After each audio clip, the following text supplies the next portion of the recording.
राजा रामचंद्र भगवान की जय। लक्ष्मी मैया की जय।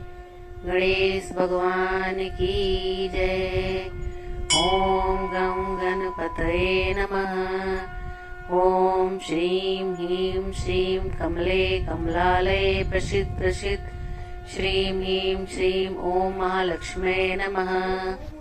सजा दो घर को गुलशन सा, अवध में राम आए हैं।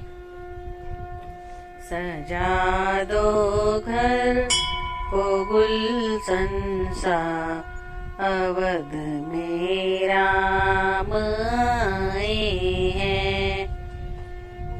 जय माता दी दोस्तों, आज मैं आपके लिए लेकर आई हूँ दीपावली की कथाएं, उसका महत्व और पूजन विधि। अगर आपको इसकी पूरी जानकारी चाहिए और इस कथा का पूरा फल प्राप्त करना है तो इस वीडियो के अंत तक बने रहें और पूरी कथा सुनें। दोस्तों, दीपावली का महत्व धार्मिक दृष्टि से अत्यधिक है। इसे भगवान श्री राम के अयोध्या लौटने के दिन के रूप में भी मनाया जाता है, जब उन्होंने लंका के राक्षस राज रावण को पराजित किया था। इस दिन अयोध्या में बेहद खुशी मनाई गई और दीपों से नगर को रोशन किया गया। यह इस समय की जीत और अच्छाई के प्रतीक के रूप में मनाया जाता है। तो आइए वीडियो की शुरुआत करते हैं। दोस्तों, इस दिन सब लोग अपने घरों में दीपों और रंग बिरंगी रोशनी से सजाते हैं।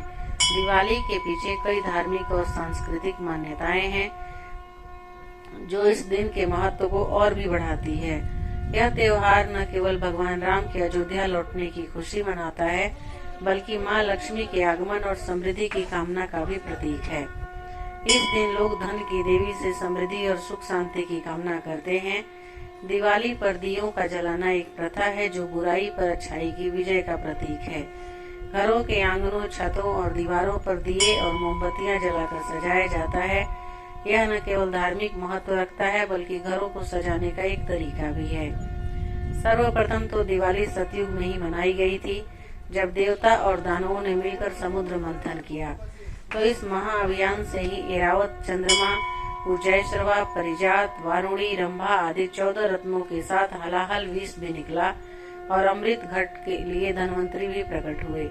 इसी से तो स्वास्थ्य के आदि देव धन्वंतरी की जयंती से दीपोत्सव का प्रारंभ होता है, कार्तिक कृष्ण त्रयोदशी अर्थात धनतेरस को। तत्पश्चात इसी महामंथन से देवी महालक्ष्मी जन्मी और सारे देवताओं द्वारा उनके स्वागत में प्रथम दिवाली मनाई गई।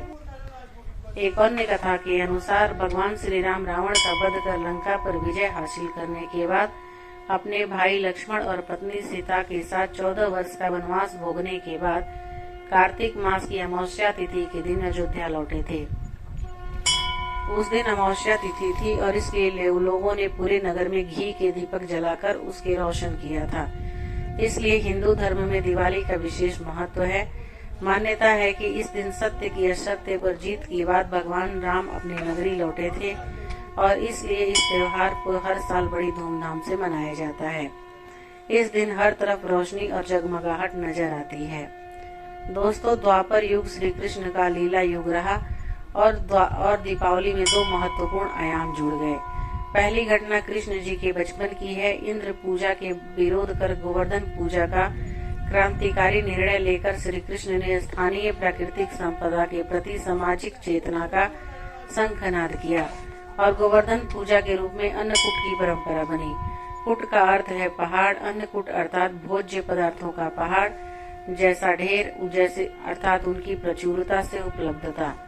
वैसे भी कृष्ण बलराम कृषि के देवता हैं। उनकी चलाई गई अन्नकूट परंपरा आज भी दीपावली उत्सव का अंग है। यह पर्व प्रायः दिवाली के दूसरे दिन प्रतिपदा को मनाया जाता है। एक और पौराणिक कथा के अनुसार नरकासुर नामक एक राक्षस था। उसने अपनी शक्तियों का इस्तेमाल कर इंद्र समेत सभी देवताओं को परेशान कर रखा था। उसके राज्य की जनता भी उसके अत्याचारों से परेशान थी। उसने 16,000 स्त्रियों को अपना बंदी बना रखा था। उसके अत्याचारों से परेशान होकर देवता और संत भगवान कृष्ण से उनकी मदद मांगने के लिए पहुँचे। भगवान कृष्ण ने उन्हें नरकासुर से मुक्ति दिलाने का आश्वासन दिया। नरकासुर को किसी स्त्री के हाथों से मरने का श्राप मिला हुआ था और इसलिए भगवान कृष्ण ने अपनी पत्नी सत्यभामा को सारथी बनाकर उनकी मदद से नरकासुर का वध किया था। तभी से कार्तिक मास के कृष्ण पक्ष की चतुर्दशी के दिन नरक चतुर्दशी मनाई जाती है। इसे छोटी दिवाली भी कहा जाता है। जैन धर्म के 24वें तीर्थकार महावीर स्वामी ने भी दीपावली के दिन ही बिहार के पावापुरी में अपना शरीर त्याग दिया। दीपावली के दिन ही अमृतसर के स्वर्ण मंदिर का निर्माण भी शुरू हुआ था। देवी महाकाली ने जब राक्षसों का वध करने के लिए रौद्र रूप धारण किया और राक्षसों के वध के बाद भी उनका क्रोध शांत नहीं हुआ, तो भोलेनाथ स्वयं उनके चरणों में लेट गए और शिव जी के शरीर स्पर्श मात्र से ही देवी महाकाली का क्रोध समाप्त हो गया। अतः इसी की याद में उनके शांत रूप लक्ष्मी की पूजा की शुरुआत हुई।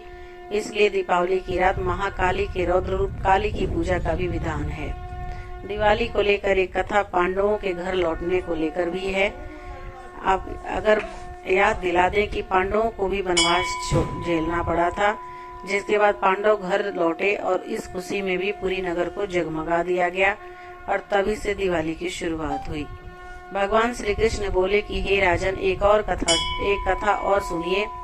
मणिपुर नामक नगर में एक राजा था जिसकी पत्नी पतिव्रता एवं धर्मपरायण थी।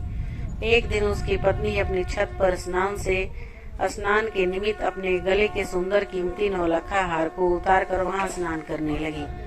उसी समय आकाश में घूम रही चील की दृष्टि हार पर पड़ी और वो उसे लेकर उड़ गई। एक स्थान पर एक बुढ़िया की झोपड़ी की छत पर मरा हुआ सर्प पड़ा था। जैसे ही उसकी दृष्टि सर्प पर पड़ी, चील हार छोड़कर सर्प लेकर चली गई। उधर रानी हार चील के द्वारा ले जाने पर उदास होकर अपने महल में चली गई। थोड़ी देर बाद राजा के आने पर उन्होंने सारी बातें बताई। राजा ने उन्हें विश्वास दिलाया कि हार अवश्य मिल जाएगा। यह कहकर राजा सभा में पहुंचे। सारे नगर में ढिढोरा पिटवा दिया कि जो रानी का हार ला कर देगा वह मन चाहा भर पाएगा। दूसरे दिन एक बुढ़िया हार लेकर राजा के पास पहुंची और राजा को वह हार दे दिया। फिर राजा ने उससे वरदान मांगने को कहा। उसने वरदान में मांगा कि आज से 8वें दिन दिवाली है, उस दिन नगर में महालक्ष्मी का पूजन कोई न करे, केवल मैं ही करूंगी और उसके लिए पूजा की सारी सामग्री मेरे घर में भिजवा दे। इस बात से आश्चर्य से राजा ने पूछा कि इस वर से तुम्हें क्या लाभ हुआ। बुढ़िया बोली कि हे राजन, इस दिन लक्ष्मी पूजन एवं दीपावली करने से महालक्ष्मी प्रसन्न होती है, सदा उसके घर में स्थिर बनी रहती है। राजा ने कहा मुझे भी लक्ष्मी पूजन करना है। बुढ़िया ने कहा प्रथम मैं करूंगी, बाद में आप कर लेना। ऐसा करने के पर राजा एवं बुढ़िया के घर अतुल संपत्ति का निवास हो गया। इसलिए श्री महालक्ष्मी की प्रसन्नता के लिए बड़े राजा से लेकर रंक की झोपड़ी तक में श्री महालक्ष्मी जी का पूजन होता है और दिवाली की कथा सुनी जाती है। भगवान कृष्ण ने कहा कि हे धर्मराज युधिष्ठिर, श्री महालक्ष्मी के पूजन तथा दीपावली के उत्सव से लक्ष्मी जी की प्राप्ति होती है। इसलिए राजन तुम भी करो, तुम्हारा खोया हुआ राज्य तुम्हें मिल जाएगा। दोस्तों, दिवाली के दिन देवी लक्ष्मी की पूजा करने के बाद लोग अपने रिश्तेदारों पड़ोसियों के बीच उपहार और मिठाई बांटते हैं। बच्चों को यह त्योहार इसलिए भी पसंद आता है क्योंकि इस त्योहार में आतिशबाजी करने का मौका मिलता है। लेकिन देश के कुछ भागों में प्रदूषण के खतरे को देखते हुए दिवाली पर आतिशबाजी बैन भी किया गया है। दोस्तों, दिवाली के दिन पूजा के लिए पूर्व दिशा की ओर मुंह करके कुश के आसन पर बैठे, पूजा स्थल पर गंगा जल छिड़के, चौकी पर लक्ष्मी और गणेश जी की मूर्ति इस तरह रखे कि लक्ष्मी के दाईं ओर गणेश जी हो और उनके मुंह पूर्व दिशा की ओर हो। गणेश जी को पीले चावल अर्पित करें। माँ लक्ष्मी को कुमकुम से लाल किए हुए चावल अर्पित करें। गणेश जी को तिलक लगाएं और उन्हें मोदक अर्पित करें। माँ लक्ष्मी को सिंदूर का तिलक लगाएं। माँ लक्ष्मी के श्री सूक्त मंत्र का पाठ करें। लक्ष्मी गणेश जी की पूजा के लिए पूजन सामग्री में लकड़ी की चौकी, लाल कपड़ा, कुमकुम, हल्दी की गांठ, रोली, सुपारी, पान, लौंग, अगरबत्ती, धूपबत्ती, दीपक, लौ, माचिस, घी, गंगाजल, पंचामृत, फूल, फल, कपूर, गेहूं, दुर्वा, जनेऊ, खील, बतासे, चांदी के सिक्के और कलावा आदि होना चाहिए। दिवाली के दिन महालक्ष्मी अपने वाहन उल्लू पर सवार होकर पृथ्वी भ्रमण करने के लिए आती हैं। इसलिए लोग अपने घर और छत की सफाई करते हैं। घर में रंगोली बनाकर देवी लक्ष्मी का स्वागत करते हैं। कहते हैं कि इस रात कुछ ऐसे शगुन होते हैं जो बताते हैं कि माँ लक्ष्मी का घर में आगमन हुआ है। वैसे दीपावली पर हम भगवान गणेश जी और माता लक्ष्मी जी की एक साथ पूजा करते हैं और कुशल मंगल की कामना भी करते हैं। ऐसा इसलिए क्योंकि भगवान गणेश बुद्धि जी के देवता हैं और माता लक्ष्मी धन की देवी हैं। तो दोस्तों, दिवाली की ये पौराणिक कथाएं आपको कैसी लगी, मुझे कमेंट करके जरूर बताइएगा। अगर मेरी दी हुई जानकारी आपको अच्छी लगी और अगर आप मेरे चैनल पे नए हैं और अभी तक सब्सक्राइब का बटन नहीं दबाया है तो प्लीज सब्सक्राइब का बटन दबा दीजिए, ताकि मैं जब भी कोई वीडियो डालूं आपके